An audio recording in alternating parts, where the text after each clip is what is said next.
Howdy, y'all, and welcome to Cowboys Like Us, a podcast where we talk about the music of Taylor Swift.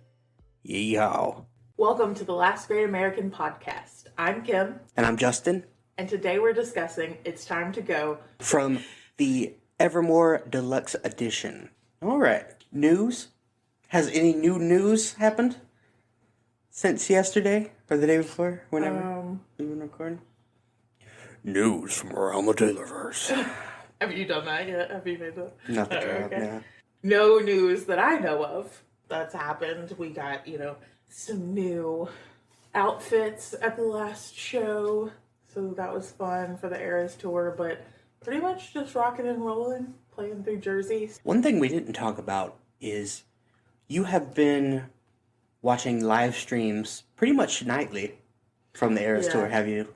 We talked about the fact that we didn't get tickets, but because we didn't get tickets, I have spent almost every Friday, Saturday, and or Sunday night watching TikTok live streams and Instagram live streams and stuff to get all of the perks of going to the Eras store without being able to actually go. How has it made you feel?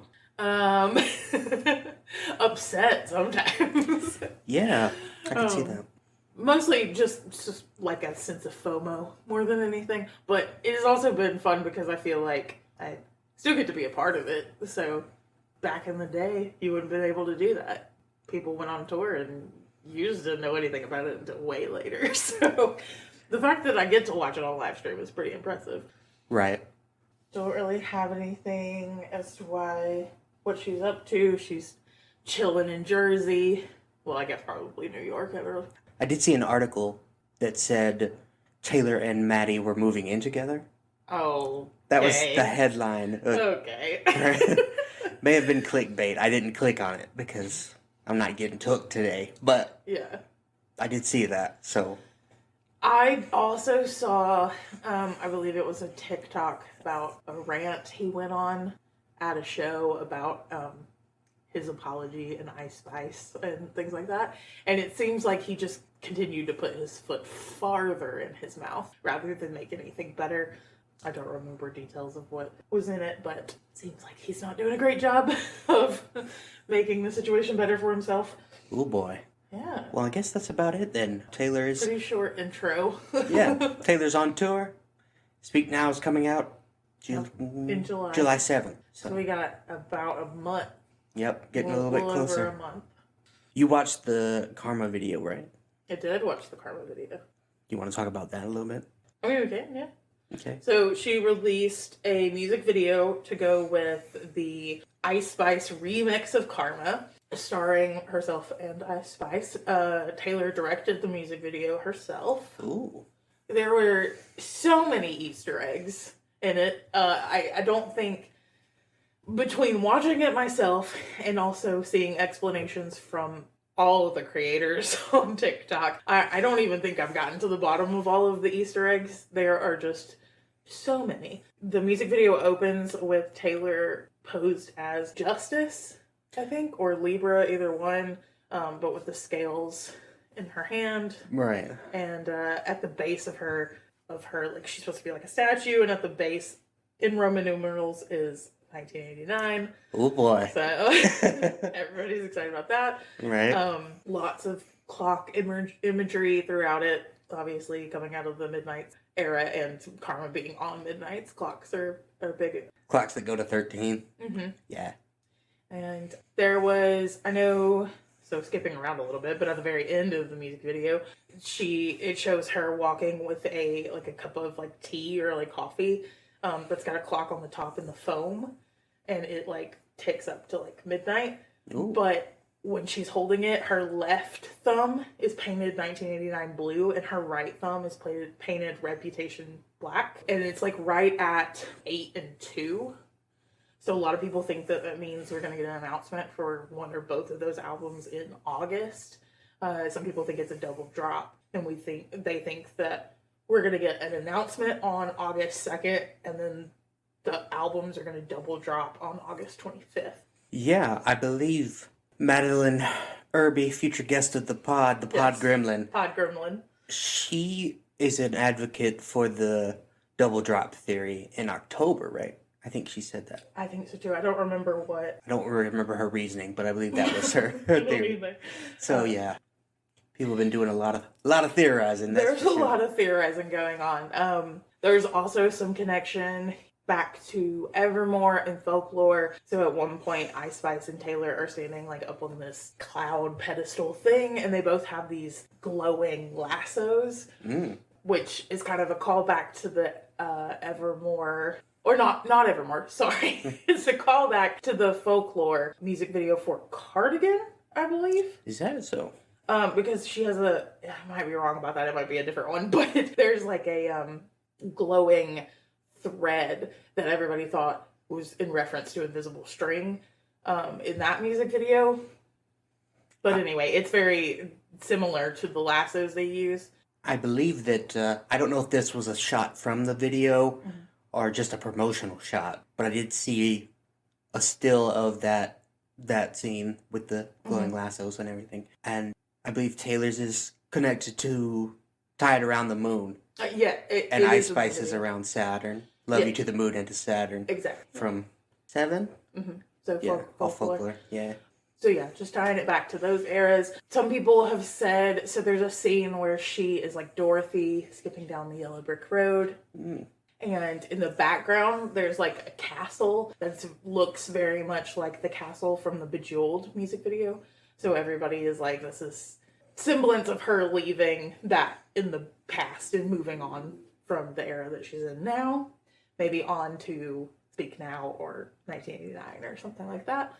Yeah, it seems like she's got a lot going on in that video. Like she does, like, so many Easter eggs, so many. Yeah, There's a section where when she says, Karma is a cat purring in my lap because it loves me, she's laying on a giant version of Meredith, her cat. Oh, wow. In a 1989, like, blue dress. And it's all over the place, imagery rise. There's also a scene, so when she's Dorothy going down the yellow brick road, she looks over and there's like three, I don't know what you would call them, but like Grim Reapers, I guess, standing there. People think, it's Scott, Scooter, and Kanye. They're like flipping her off and she blows them a kiss and it turns into this like purple dust. And then the purple dust transitions into an hourglass where it's got purple sand and she's standing on the bottom, like having the sand rain on her, but she's also sitting on top, like pushing the sand down on top of the other one. So there's a lot of people who've been breaking that down, saying that it's like representative of her moving forward by sitting on top and pushing time forward, but also reliving the past by doing all the re-records and like having to re-experience all of that and having it rain down on her. There's just so much going on. All right, well, we will probably have more on that at some point because I'm sure we could do an entire episode of Kimberly's Clown Corner on the theories about all of that. Yeah, for sure. So we might come back to that. Break it down. I could break it down scene by scene. Shot for shot. Yeah, and that's all just off of the top of my head of the things that I've seen people talking about. I'm sure I'm missing some of the other stuff, but that's just the first things that I remember. All right, well, we'll see what happens. Yeah. We'll see what happens. Okay, well, in that case, I guess we will move straight on to the Song of the Week, which, as we said, is It's Time to Go from Evermore Deluxe. For whatever reason, I had not listened to It's Time to Go until I had to for this episode. I think maybe the Deluxe didn't go straight to Spotify because I didn't know it was a thing that existed, this song. And the other bonus track, I can't recall his name right now. Right Where You Left Me. Right Where You Left Me, yeah. I didn't know they existed. So I missed out on them somehow. I think the deluxe edition of Folklore and the deluxe edition of Evermore sort of got lost because it all happened so quickly. Folklore came out, the deluxe edition came out with the lakes on it. Evermore came out, the deluxe edition with the other ones, and like I feel like everybody was still reeling from the fact that we had Folklore and Evermore. But nobody was really worried about the bonus tracks. A little bit of oversaturation, you think? Yeah.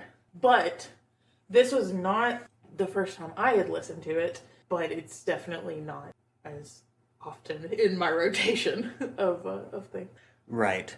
What are some facts about the song? It was written by Taylor and Aaron Dessner, is that right? I believe he collaborated with her frequently on Folklore and Evermore. Yeah, so co-written by Taylor and Aaron Dessner. Aaron also produced the song. Aaron is in a band called The National, which I feel like has not very much at all crossover in fan base. The Venn diagram of Swifties and The National fans is probably two circles. I will say, based on, my experience as a girl on the internet, it seems like a lot of Swifties, if not for Taylor, they wouldn't have been introduced to the Nationals. They wouldn't have sought them out. They wouldn't have listened to them themselves, but are in full support of Aaron Dessner because he's done such good work and Taylor loves him so much. Swifties are just on board. Let's support the Nationals. Yeah. All right. Well, the National probably has more fans than they did before, but they have been critically acclaimed basically ever since they started in the early aughts, I believe. And Aaron and his twin brother started their own record label, which put out the first two National records before they signed on with a different label. So he's been around in the music business for a while, doing a lot of different things. He knows his stuff. Yeah. And I think he brought and I assume it's what Taylor was looking for. So he brought a different dimension, I think, than we've seen to her music. Yeah, I feel like since her leaving Big Machine, it seems like she's kind of found her little musical inspiration group of Jack Antonoff and Aaron Dessner and other people as well, but those are the two big ones. Yeah. And I think the pandemic and everything probably played a factor in it too. Mm-hmm. It kept her quarantined, as it did all of us for a while. Just sitting at home with a piano and guitars, not all the fancy studio nothing better to do. Equipment, yeah. So writing a little bit raw, folkier material. Big fan. Yeah. Yeah, that's why you like folk music, because Taylor... Oh, Taylor told me I like folk music. She paved the way for you. Yeah. I'm fine with that. I just know you wasn't into Bob Dylan or anything before Folklore came out. He's the king of folk or whatever. Yeah. My dad really likes Bob Dylan, so it's not like I've not been exposed to that before. Yeah. I'm not Bob Dylan's biggest fan by any means, but... Yeah, Bob Dylan is a poet who writes songs, and his voice is bad. Yeah. So, there that is. Hey, so Taylor said about It's Time to Go, the song is about listening to your gut when it tells you to leave. How you always know before you know, you know? And Aaron Dessner said that it feels like a beautiful, cathartic ending to a Folklore era. Yes, since it is one of the Evermore bonus tracks, and the second of the two, it is effectively the closing track on Evermore Deluxe. Mm-hmm. And if you count Evermore as basically Folklore's younger, wilder sibling or B-side or whatever you want to call it, part two of Folklore, as I kind of do, then it definitely is the closer for that era, if you count them as one era. I know Taylor doesn't, I believe, in her I don't think she does. Tour and everything. Oh, definitely not in the tour. In the tour, there are two separate eras. Evermore comes before Folklore, but it's not in any sort of sequential order that makes sense. Right. It's just sort of how she wanted the flow to go of the show. It starts with Lover, bounces all over the place. Folklore gets more songs on tour, more representation, I guess, than Evermore does. So I guess if you're a big Evermore fan, that's probably annoying, but she just covers kind of her heavy hitters, because they're not even the heavy hitters of the album. What's she been playing? She plays Champagne Problems, and she plays Marjorie. That's from Evermore, right? Yeah, it is. And she plays Tolerate It. And that's it. Yeah. She doesn't play Willow, and she doesn't play anything else. She's played a couple of songs like Coney Island. Right. As secret songs or surprise songs in the acoustic set, but overall, she hasn't played a whole lot from Evermore. Yeah. Tolerate It feels like a weird choice. I don't like that one much, but... It's really beautiful, though, the way she does it. Oh, really? It's like a dinner setup. Ooh. And she's, like, having dinner with her, like, you know, significant other, which is one of her backup dancers. And she's, like, having a moment and, like, dancing at one end of the table. And he's just sitting there, like, not moving. It's really pretty to watch, but... Right. I don't know. It was a choice, for sure. Yeah, definitely. All right, so what has the critical and fan reception for It's Time to Go been like? So Rob Sheffield, that we talked about, ranked it at 133 on his list of Taylor Swift songs. Significantly lower than 22, which I believe was 47. It was thereabouts. It was top 50. Yeah. And I think his list goes to 229, I believe. Something like that. But, Something like that.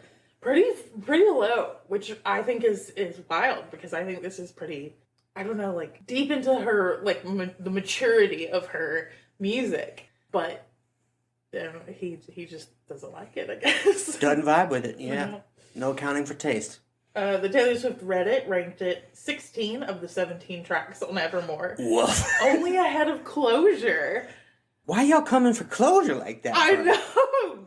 That kind of hurts my heart a little bit. I like both. I like this song, spoiler alert, I like this song a lot. Yeah. And I also like Closure. Closure fucking bangs, like, you know. There's definitely songs on Evermore that deserve to be lower than these two on Reddit's ranking. That's very true.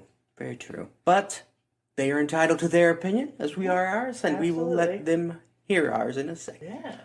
All right. So, is it time to go to your special place, your happy place? Special place? I don't like calling it my special place. Your happy place? My happy place. Yeah, I guess so. All right.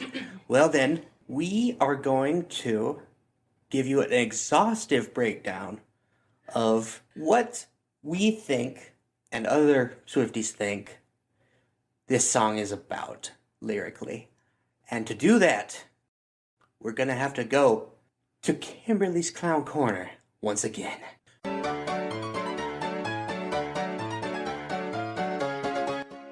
Kimberly's Clown Corner. All right, so It's Time to Go is most speculated to be about Taylor Swift connection to, relationship with, friendship with, however you want to describe it, Karlie Kloss. Who is that? So, Karlie Kloss. Oh, I should probably start by saying I did cite my sources, so I'll go ahead and add my sources. I used IMDb, KarlieKloss.com, Inside.com, Wikipedia, TaylorEvidence.com. TaylorEvidence.com. That sounds like Clown Corner material. The rest of it seems pretty legit. Wikipedia, Insider.com. Already said that one. PaperMag.com. And that's it. So those are all my sources. All right. Just to cover my bases. This is not my information. Okay, so Karlie Kloss. Grew up in St. Louis. Heard of it. Discovered at a charity fashion show. Okay. Her first ever show was Calvin Klein, which she booked 64 shows. Not for Calvin Klein, but in total. She booked 64 shows in her first Fashion Week season. Oh, wow. Which is pretty impressive. She's very young at the time. Is Fashion Week season... It's longer than a week. It's surely it has to be. Yes, okay. It is more than a week. 64 in a week. I was like, God damn. It's more than a week. Okay, in the whole season. There's a lot of lead up to like the official Fashion Week. So she booked 64, but her first one was Calvin Klein. But she is self-described as a supermodel, entrepreneur, and philanthropist. Ooh. She currently is still modeling a little bit. Not as much as she used to, but a little bit. Right. And she also runs a couple of companies she has of her own, but she runs a STEAM nonprofit called Code with Karlie. And obviously she's best known for her work as a Victoria's Secret model and angel between the year of 2011 to 2015. Just in case anybody doesn't know, you can be a Victoria's Secret model and not be considered a Victoria's Secret angel. And I do believe you have to be a model with them for a certain amount of time before you can be an angel. Are the angels like the elite, Yes. the best of the best. Basically. Okay. It's like the highest ranking. Got it. But she did serve as a Victoria's Secret angel. I believe it was from 2013 to 2015. But she worked with Victoria's Secret from 2011 to 2015. Nice. So, that's a little background on Karlie Kloss herself. Okay. Just to kind of know where she came from, who she is, what she does. She's a person who exists in the world. Yes. And how did she come to know Taylor Swift? Well, it all started with a tweet. Oh boy. In, As all great relationships do. Absolutely. In 2012, during a Vogue interview, Taylor said, quote, "I love Karlie Kloss. I want to bake cookies with her." Ooh. And Karlie responded to that article with a tweet saying, "Hey, at Taylor Swift 13, love the at Vogue magazine cover, your kitchen or mine," with a smiley face.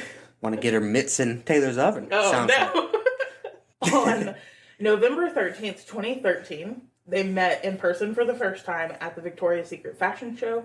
Karlie said about the interaction, "We met at the show. We'd never met before, but we're BFFs now." So Taylor performed alongside Fall Out Boy at that show. So much for Stardust. Out this year, still bangs. Go listen to it. So she performed a few of her own songs, but she also performed a song with Fall Out Boy at this particular show. But that was the very first time that Taylor and Karlie met. They were on the catwalk a couple of times together, kind of walked down side by side, things like that. But that was kind of the official start of it all. So a month after the show, Karlie posted a photo of the two of them on Twitter with the caption, "Favorite hashtag VS Fashion Show moment" with at Taylor Swift 13. Mm-hmm. She also posted a photo of herself with Taylor behind the scenes with the caption, quote, "We were both young when I first saw you. Ooh. Favorite Taylor song XOX." Yeah. Yeah. I bet that sparked some Twitter rumors. Yeah, so people are they friends? Are they dating? What is going on? Yes, I believe you allude to a theory known as the Gaylor theory. Gaylor, yeah. That Taylor's secretly gay and has been all along. So the Gaylor theory is that Taylor is secretly gay and has been all along. But the Kaylor theory, or I guess it's not really a theory, but Kaylor It's a subset of the with a K is their like ship name. I see. So, not to confuse those two. Yeah, Kaylor exists under Gaylor. Gaylor exists as a wider idea. I see. So the next time the pair met up was the Oscars party in 2014. So, a few months later because the VS Fashion Show was in November. So not very much longer. Right. Early 2014, Karlie suggests they do something spontaneous. Oh. So they went on a road trip to Big Sur. Heard of it. Yeah. So up in the mountains, on the coast. Just the two of us, girl. You know. Yeah, so a lot of pictures came out of this trip of the two of them, which kind of really started it because it started all of the rumors because there were some that was just like, man, like sometimes you take pictures like that with your best friend, but like there's a lot in there. Were there feet in the lap laughing pictures? Which sorry, I need to just do a quick aside. I hate that lyric so much, you guys, because I'm not a foot guy. I'm not a foot guy. So no, that I know of, there was not a photo of her with her feet in Karlie's lap. No, but there were some similar photos. I see. So Karlie shared a lot of these photos on Instagram from the trip, during their trip, with the caption, "On an adventure of a lifetime." The photos included Karlie riding in the sand on the beach, Karlie, and then a big heart, and then Taylor. Oh boy. A black and white selfie of the two of them with their faces like very close together, which was very normal for a selfie. And a picture of them with an elephant seal, like in the background, talking about the elephant seal. But in this photo, the questionable bit is the fact that they are posed where Karlie is hugging Taylor from behind. And they're like very cuddled up together, but they're like, look at the elephant seal. I feel like you know what you're doing here. Yeah. You are a woman. Yes. And as we learned last week, I am a man. Yes. A manly man. Mm-hmm. The superest manly man. Who doesn't know what women do. So how much of this is odd to you as a woman versus just, oh, you know how girls be. They hug up on each other and stuff. It's a really thin line because girls can be very affectionate. People in general can be very affectionate with their friends. It doesn't have to be a girl thing. Doesn't have to, but due to patriarchy, it often is. Yeah. But you can, it is kind of commonplace, I think, to be a little bit over the line affectionate with your friends, like especially your close friends. I think the questionable part here is they didn't know each other very long when this was happening, you know? And I get, like, the idea of instant best friends. Like, you just click with someone. Sort of a whirlwind friendship. This seems really, like, intimate for people who have only known each other for a couple of months. Yeah, I get that.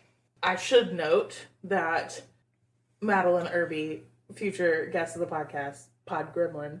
Right. Heard of it. Is a huge Taylor and Gaylor truther. Yes, I she is on board.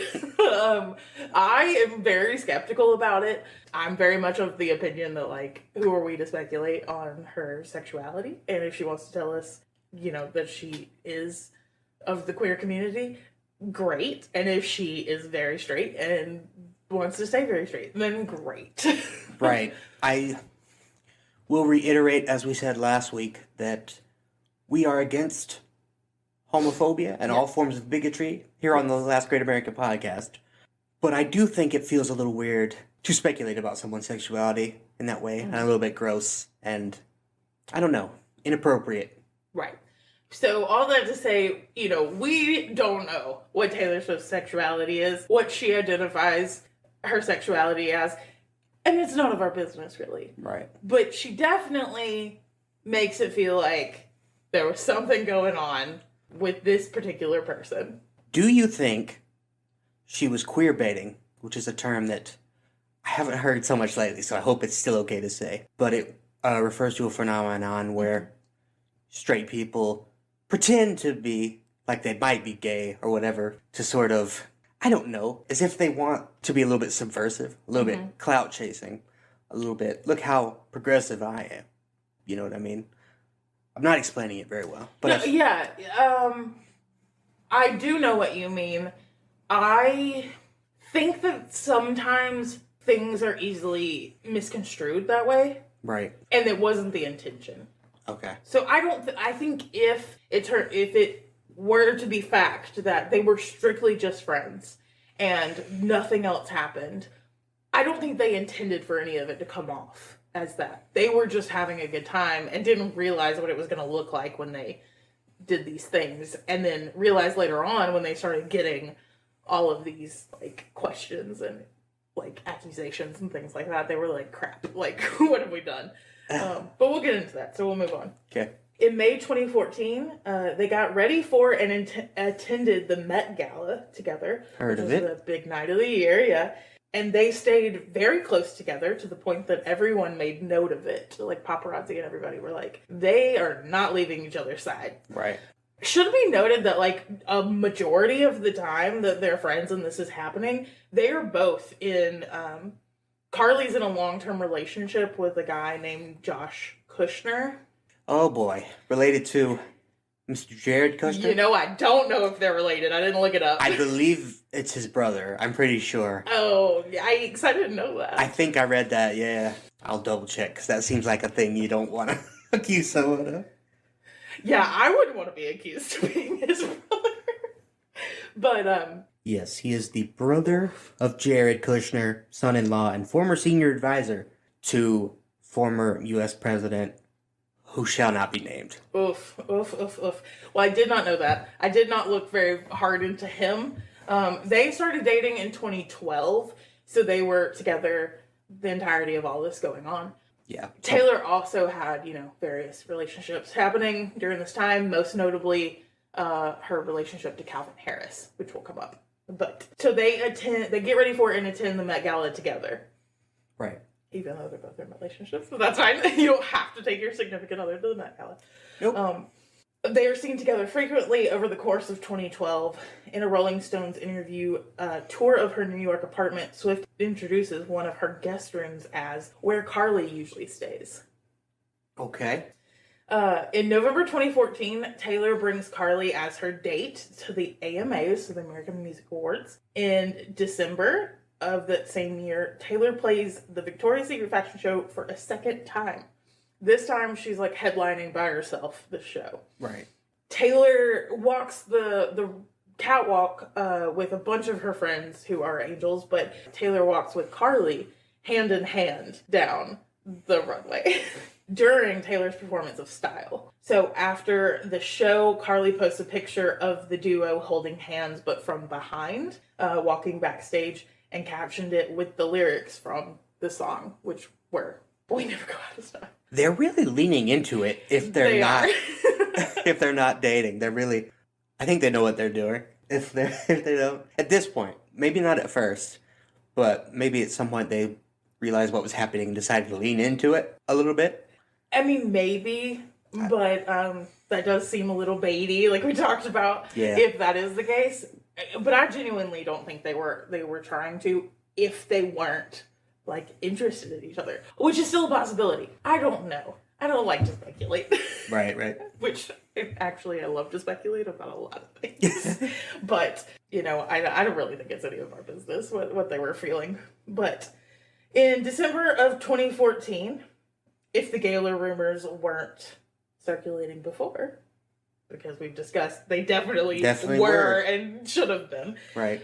They are running rampant now. Taylor and Karlie attended a 1975 concert. Mr. Matty Healy. Full circle. Yep. At Terminal 5 in New York with some friends. Right. While at the concert, fans claim to have seen the two kissing, and there were photos and videos of the interaction. Ooh, boy. So this is my little opinion that I inserted. The pictures in the video are so blurry that, like, because it's super zoomed in from, like, the floor, and they're, like, in a balcony. So, Karlie could very well be just, like, leaning into her ear and, like, whispering. As you have to do at a concert, because you can't hear unless you're right in somebody's ear. Exactly. But they do look very cuddled up together, very, very comfortable with each other in their stance in the video, and you can see that for sure. Whether or not there was mouth-to-mouth contact, I cannot verify, but people who were at the concert say that they were making out. Okay.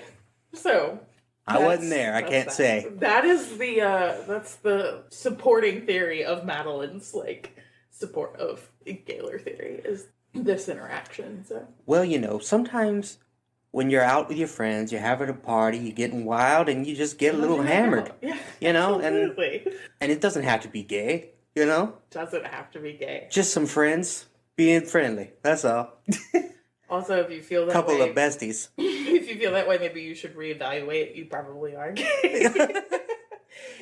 Anyway, so in a since deleted tweet, Taylor wrote, "As my 25th birthday present from the media, I'd like for you to stop accusing all of my friends of dating me. #thirsty."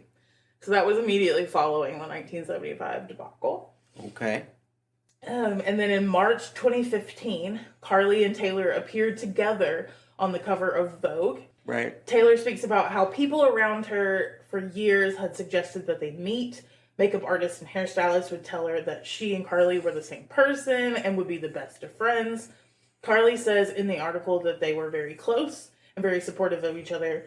She said, quote, "I think that kind of friendship, whether it's with a sister or a friend, that kind of friendship is very powerful." And I don't think we mentioned this in the previous episode, but we're from Alabama, so sometimes sisters being sisters, you get after it, get wild, No! Doesn't have to be incest. Doesn't have to be. No! Just friendly sister stuff. No! Okay, so again, we've moved on to the year 2015. We're in 2015. Right. So in May, Karlie posted a side-by-side photo of her and Taylor wearing the same dress. So Taylor's was from, I believe, like a magazine article where she had done a photo shoot, and then Karlie posts a picture of her in the same exact dress with the original caption of, quote, "missing my girl," which was then changed to "missing my BFF." By whom? She changed it. Like, she on changed Instagram. it. She went in and edited it. Gotcha. Well, sometimes women use the word girl as like a, my girl is my friend. Yeah, and I think that's what she meant, but I think the comments immediately went crazy of people being like, "It's confirmation that they were dating," and she was like, "Crap, I gotta change it." Right. Maybe that's what she meant, and they had to change it for publicity reasons. Taylor's publicist called her and was like, "You gotta change this right now. This is not okay." We don't know. But who could say? Interesting to note that it was changed. Right. Around the same time, Taylor's star-studded video for Bad Blood debuted, which had a star-studded tons of people in it. Had her whole squad in there. Yeah, her squad. Squatted up. Karlie played a superhero called Knockout, and she and Taylor fight, in a boxing ring. Ooh. In June of 2015, we're in the peak of Taylor's girl gang era. She has a group of friends: Karlie Kloss, Cara Delevingne, Martha Hunt, Gigi Hadid, and Kendall Jenner join her on stage at her 1989 tour show in London. Okay. Taylor, Karlie, and Gigi, after this show, go on a river cruise while in London with Calvin Harris. So Taylor and Calvin were dating at the time. Right. Allegedly. Gigi and Joe Jonas, who was her boyfriend at the time, but is also Taylor's ex-boyfriend. Isn't Joe the one who's now married to Sophie Turner? Yes. My boy just keeps outkicking his coverage. He does. He's had great track record with women. It's insane. Yeah. He dated Demi Lovato. He dated Camilla Bell when she was way out of his league. Like, he was a child and she was an adult. Some people are just blessed, I guess. I don't think he was actually a child, but that's an over-exaggeration. Anyway, Karlie joined these two couples, which, so if you think that Taylor, they were in a relationship, you have Taylor with her beard, Calvin. Right. Sure. Her friend Gigi, Gigi's boyfriend and Taylor's ex-boyfriend Joe, and Taylor's girlfriend Karlie. What a weird crew to be on a boat ride. Yeah. Yeah. So Karlie posts a picture of this and puts a caption that makes her out. She's like, a way to feel like a fifth wheel went on a romantic cruise or something like that, to the tune of that. But anyway, makes herself out to be the fifth wheel. She's like sitting in the middle with her hands on her under her chin, and they're in the background like all cuddled up. But everybody kind of freaked out over this because not only was Taylor hanging out with all of these people, but like specifically her friend who was dating her ex-boyfriend, and it was just a lot going on in one photo. Yeah, I'm gonna say this as discreetly as I can for legal purposes. If me and any of my exes go on a boat together, only one of us is coming back. I don't know who it is. I'm not going to speculate on that, but only one is coming back. That's all I'm going to say. Yeah.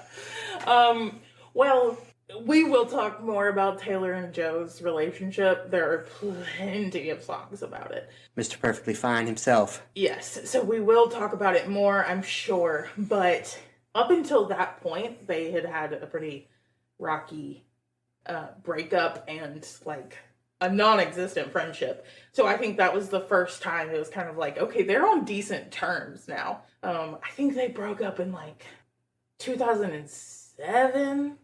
So it's almost 10 years later. Yeah, plenty of time to get over. Good to know. And for sure, there's, she goes on to write a line about sending her ex's babies presents. And it was about Joe and Sophie because she and Sophie get along really well. And she sent a personalized gift when they had their first baby. That was nice. Yeah. So anyway, little sidebar on that. But in December of 2015, Karlie posts her best 9 wrap-up photos for the year. Out of 9 photos, Taylor is in all but 2. 7 of 9. Yes. Pretty prevalent. It's pretty heavy, Taylor. Right. June 2016, Taylor rents her apartment on Cornelia Street in New York City. Heard of it. less than a mile away from Karlie's apartment. Wow. Also, just quick interjection for the listener. Fun drinking game you can play if you want to die, if you have a death wish. Every time Justin says heard of it, take a shot. Yeah, well, that's true. Everyone would die. Yep. So she moves into this apartment. It's less than a mile from Karlie's place in New York City on Charles Street. Karlie is spotted multiple times coming and going from the apartment, and it's speculated by fans that Cornelia Street, the song, might be about Karlie rather than Joe Alwyn. Maybe the real Cornelia Street was... Wait, I'm taking it up from under you. was the girl we were secretly scissoring. You know? Maybe. Oh, no. So, July 4th, 2016. This is the most infamous July 4th party that Taylor throws. She's known for her 4th of July parties. Infamous in what way? It's super... She documents it herself.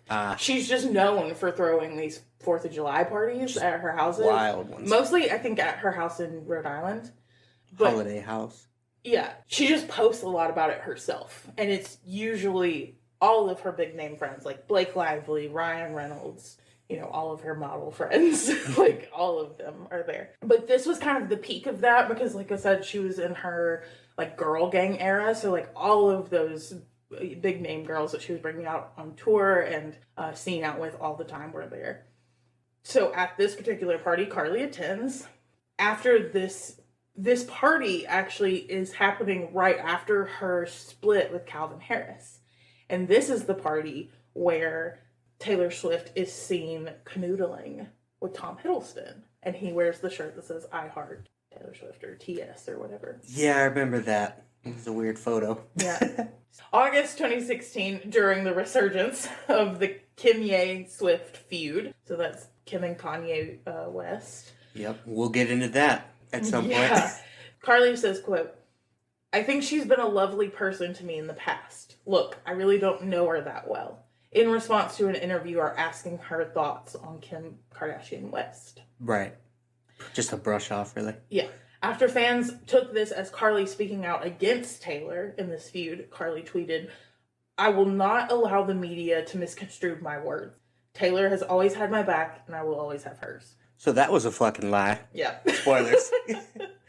October 2016 is one of the last times they're seen together out in public. On Taylor's birthday in 2016, Karlie posts a photo of Taylor kissing her cheek and referred to her as her friend, sister, and partner in crime. Okay. More than a year later, in January 2018, rumors of a rift between the two start swirling when Karlie posts a video of herself playing basketball with the caption, Swish Swish, which people think is a reference to the Katy Perry song that is speculated to be a clapback to Bad Blood. Because it was. Yes. Fans again began accusing Karlie of picking opposite sides in Taylor's feud after this post, and Karlie ended up changing the caption to nothing but net. They just won't let the girl have a caption, No, and she also is like, she really gives in, and she'll just change her caption when people don't like it. Yeah, it seems like she doesn't have strong opinions on most things. She's like, whatever, man. Leave me alone. So after, a month after she posts this and she changed the caption, and everybody's speculating on it, she's seen having dinner with Katy Perry. So this is still during the time where Katy and Taylor are having their feud. Which we'll get to. Which we'll also get to. Taylor has too many feuds. Especially during this era. Like, this was her era of feuds. I feel like she gets rid of a lot of them. She drops the dead weight after a while. But this is kind of the time of the feuds. Seems like it was exhausting. Yeah. So, Jennifer Lawrence enters the chat now. Okay. When she told the New York Times, the one secret she'd like to know is, what's going on between Karlie Kloss and Taylor Swift? Like, honest to God truth, is nobody else curious? It's keeping me up at night. What happened? I love Jennifer Lawrence, by the way. She's funny. Yeah, it was really funny, her being like, the only thing in the entire world that I want to know is what happened. What went down. Right. So in August 2018, Karlie attends the Reputation tour in Nashville. So I think this is about, like, the actual last time they're singing together. Okay. In Karlie's October 2018 73 Questions Vogue interview, she says that they were still really good friends, directly calling Jennifer Lawrence out saying, "Jen, don't worry."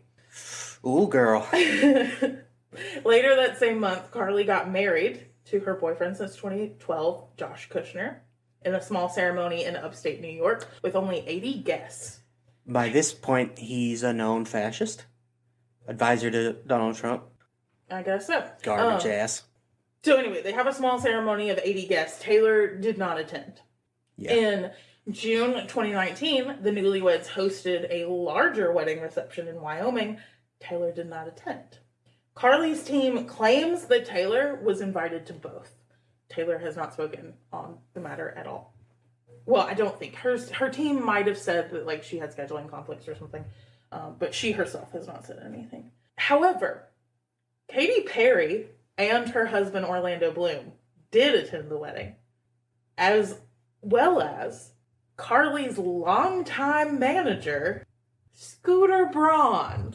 Dun, dun, dun!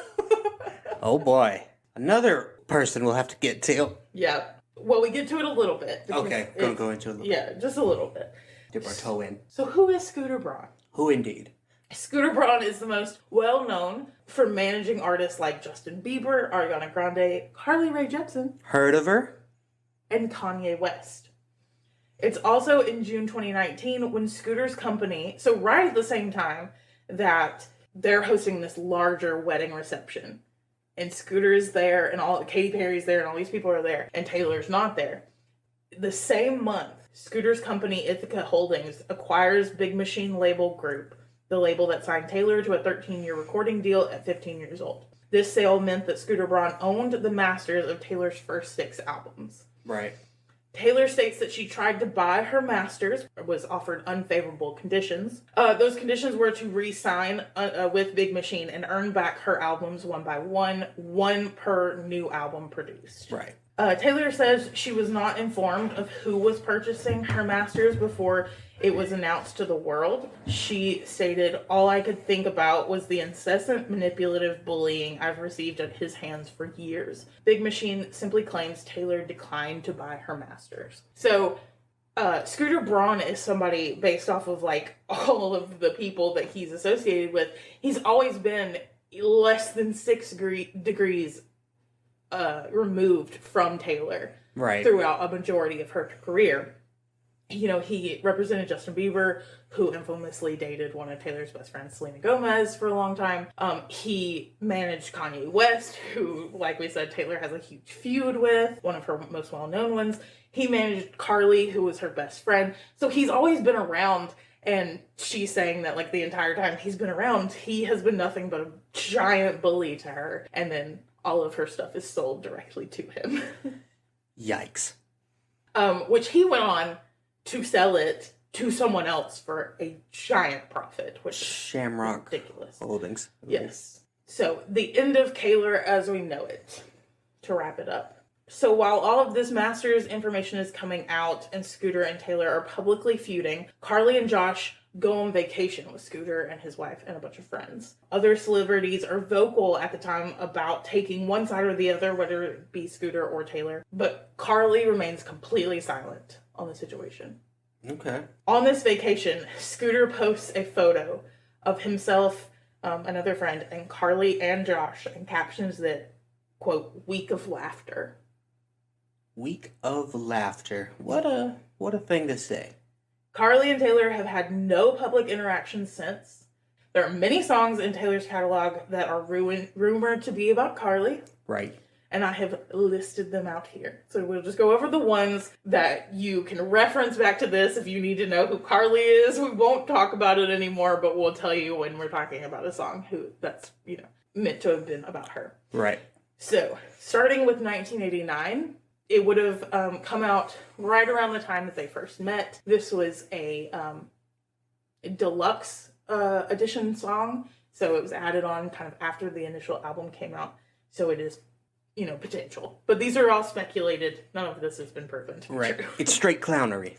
Right. So, 1989, You Are in Love.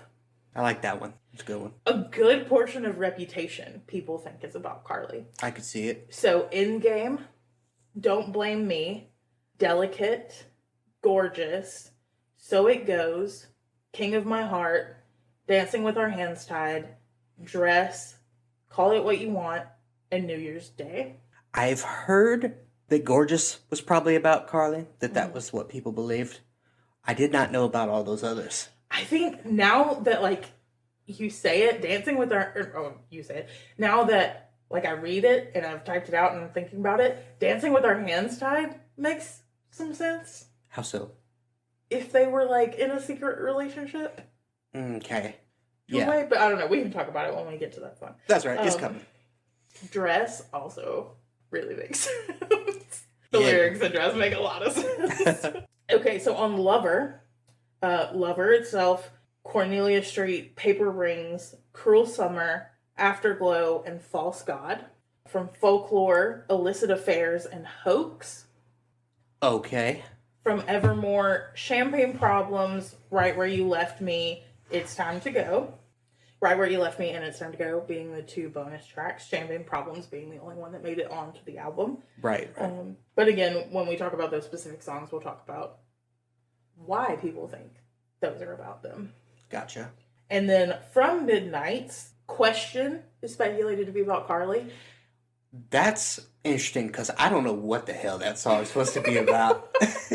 It's it bangs, but I don't know what it's about. Yeah. Pod Gremlin Maddie B is definitely 100% Question is about Karlie. I kind of think it might be about Harry Styles or Tom Hiddleston. I like that theory that I've read. However, every time I've vocalized that, Madeline has been like, absolutely not, you're wrong. So I don't really have an opinion on Question. I see. This is my clownery theory to kind of round out this corner. I think Hits Different might be about Karlie. Oh boy. After having, this was literally a last minute addition, but after having now listened to it a few good times through, because we actually have it on streaming now, I think it could be about Karlie. I'm going to have to listen to it a little more. I've only heard it through once, so. I think it also helps, like, I mean, you can really see any of these theories by listening to these songs and really think of it in the context of everything we've talked about now and their relationship. If you listen back through it, you're like, oh, dang, no, I gotta see where they're coming from. Well, we don't. I think what we need to avoid is we don't want to be like the ancient aliens guys. They go looking for aliens and they find them. Whereas scientists who don't go looking for aliens find other reasons. Other explanations. I mean, yeah, but... You know what I mean? Like we're here to debate every side of the coin and not just are aliens real and are they not? Well, are they? We don't want to fall victim to confirmation bias is all. Yeah.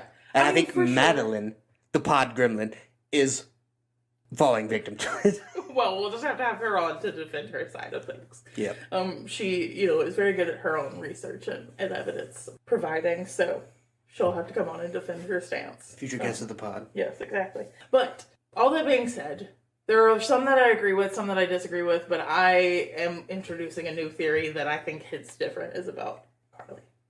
Okay. Well, thank you for taking us to your clown corner once again. That was, as promised, long as hell. So, but it was informative. It was definitely informative. Did a lot of research. So, well, like I said, it's there now. So every time we come across one of those songs that maybe is about her, I don't have to go through who she is and what she does and where she came from and how she knows Taylor. Go listen to episode 2. Exactly. We can just reference episode 2. You can listen to episode 2 and get all the information about Karlie Kloss you want, and we can move on with our lives. Yep, we can move on to one of Taylor's other dozen feuds that she's in. Oh, there are plenty of other players in Taylor Swift's life that I'm going to have to do some deep dives on. Bio info on. So we'll have a few where we'll be like, reference this episode where you can learn all about who Kanye is and their feud, who, Scooter is, and we'll go deeper into their feud and all of that. Okay. Well, I guess at this point we can talk about the lyrics and the song itself a little bit and what we think.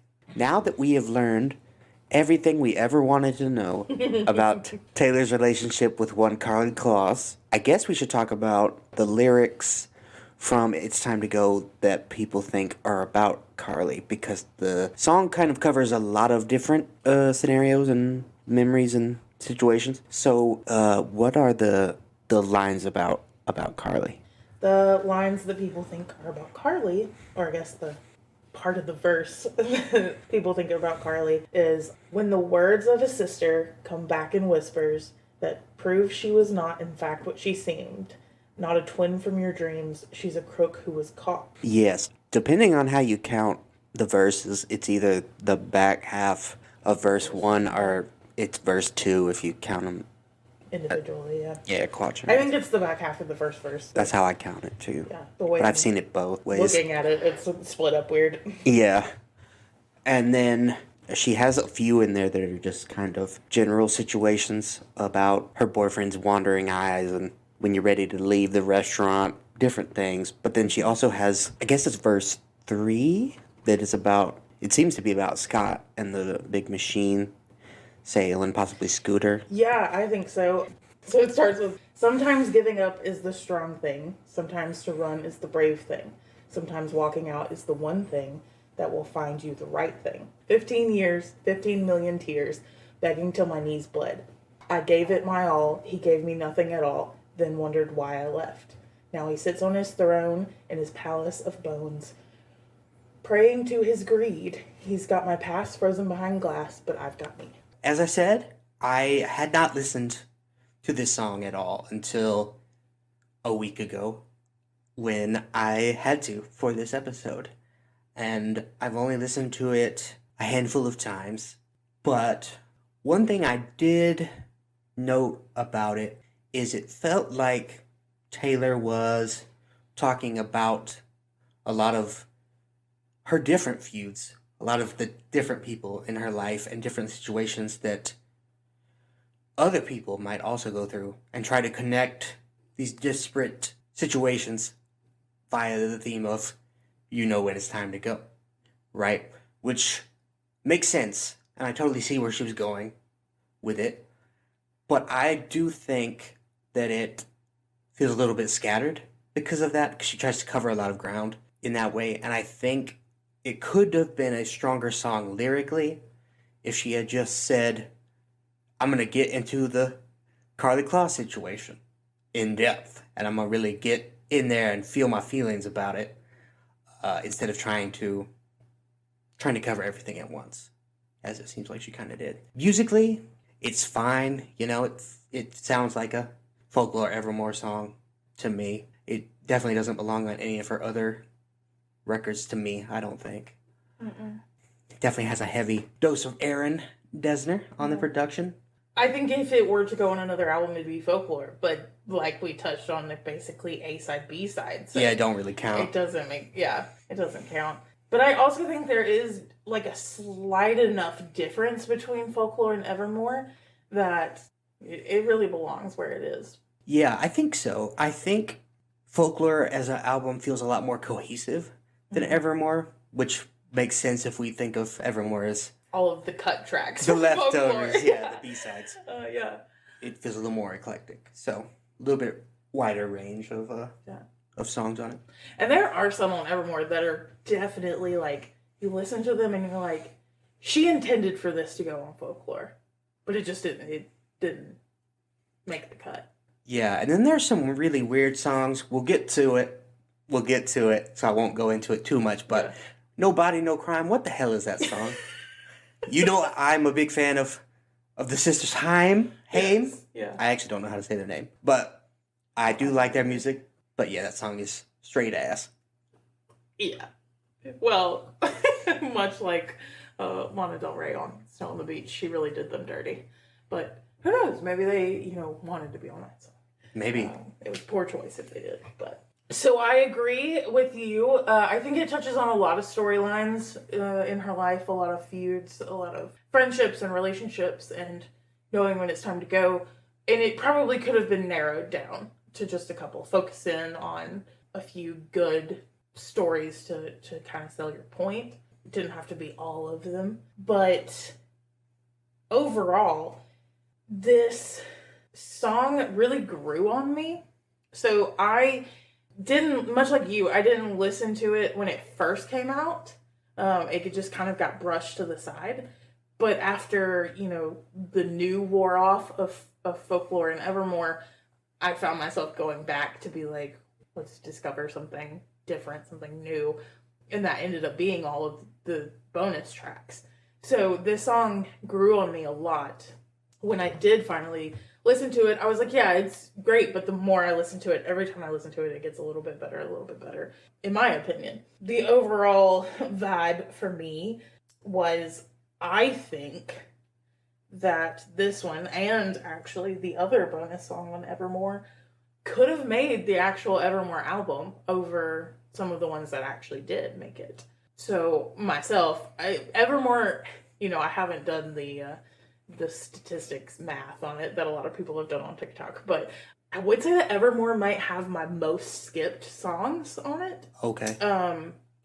And because of that, I really think it wouldn't have nearly as many if she had put these two songs on the album, or even one of these two songs on the album, in place of one of the ones that is a constant skip for me. Yeah. One of your skips, I know, is Cowboy Like Me, which we'll get to.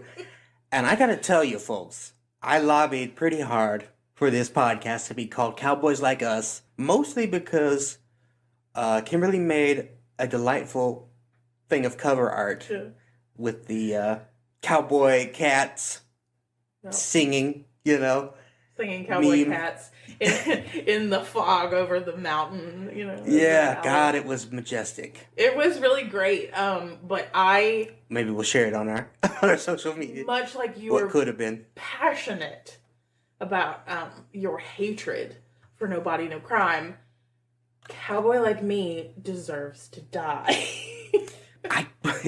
Hatred is a bit of a strong word, but No Body No Crime is bad, and it shouldn't have been made, and it shouldn't have been put on the record. That's how I feel about Cowboys. But we'll get there. Don't get me started. Yeah. So overall, what's your ranking? Yes. A little quick reminder for everyone. We are ranking on a 1 to 10 scale. 1 is very bad, 10 is very good, 5 is average. And I believe that I will give It's Time to Go a 6. Because I think my day would be improved if it were to come on. Mm-hmm. And I'd be like, oh yeah, that's a good song. Why don't I listen to it more? Right. Yeah. But I don't think I'll remember after a little bit to be like... You don't seek it out. Yeah, I don't gotta be like, oh yeah, I gotta go listen to that. Yeah. You know what I mean? Yeah. But it's a decent song. Solid. I see why it was a bonus, because I feel like it's a little bit shallow and unfinished in a way, but it's not bad. I kind of like that, though. I feel like that is kind of Evermore's vibe. It's a little bit rugged around the, That's ragged true. around the edge. It does feel a little bit slapdash compared to Folklore, which is very tight. So I'm giving it a ranking of 7. So we've basically just swapped our rankings from 22. That's right. But mostly because, like I mentioned, it's grown on me. Every time I listen to it, I have a very similar reaction, as you're saying, is like, my day is made better by hearing it, but I don't always seek it out. But I find myself seeking it out more and more the more I listen to it. The more I enjoy it, the more I'm like, why don't I go listen to It's Time to Go on, or a few songs on Evermore. I don't give Evermore enough attention. Right. The songs you grow to like, never stick at first. Fall Out Boy, Dead on Arrival. So much for Stardust. Out this year, go listen to it, it bangs. Just listen to all of Fall Out Boy's, That's right. They got a deep catalog. Go listen to it. So, do you want to announce next week's song, or do you want me to? Did I do it last time, or did you do it? I think I did it last time, so I think it's you this time. Okay, all right. Do the little drum roll. It's Change from Fearless. Oh boy, I already need to know that you have some thoughts about this one, so I'm excited to get into it. Oh, do I? All right, well, we will be back this time next week to talk to you about Change. In the meantime, please follow us on social media. We are on Twitter and on Instagram. Let us know your thoughts on this song and give us any feedback that you like. Tell us that we're garbage. That's the only way we can achieve a sexual release. So, thank you so much. We'll see you next week. Yeah. Bye.